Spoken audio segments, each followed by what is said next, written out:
Ito yung ongoing repair namin dito. BRF to na higher ang brand.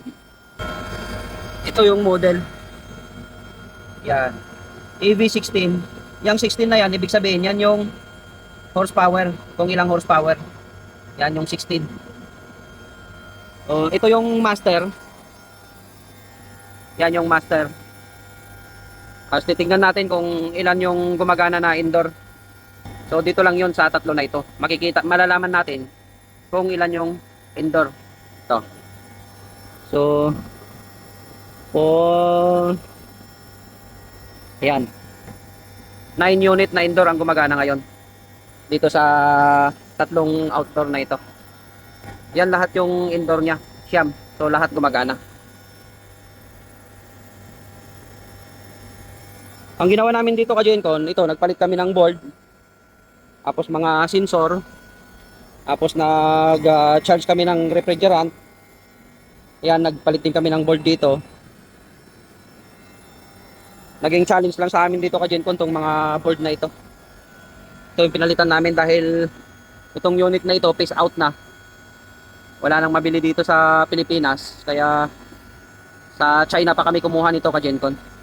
Ito. Tapos may isa pa kaming nire-repair dito ka Gencon na isang unit. Ito yung tatlo pa ka Gencon na outdoor. Ang ginawa naman namin dito, nagpalit kami ng compressor na inverter, saka yon non-inverter.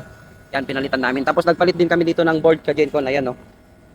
Ganon din ka Gencon. So compressor saka yung board, mga sensor, pinalitan din namin yan dito. Nagpalit din kami saka dito. Ito ka Gencon yung master. Dito mo malalaman yung master. Ito kasi, yung communication, tong dalawang wire na to, galing sa indoor. So, malalaman mo na master dahil kumpleto yung wire dito. So, itong tatlo naman na ito, yung papuntang outdoor. Ito yung communication ng outdoor. So, ito yung grounding nila. Ito sa indoor. Itong tatlo na ito ka Gencon, papakita ko dun sa kabila. Sa sleeve 1. Ito yung sleeve 1. Yan, malalaman mo na sleeve ka Gencon, tatlong wire lang. Ayan. Ito yung sleeve 1.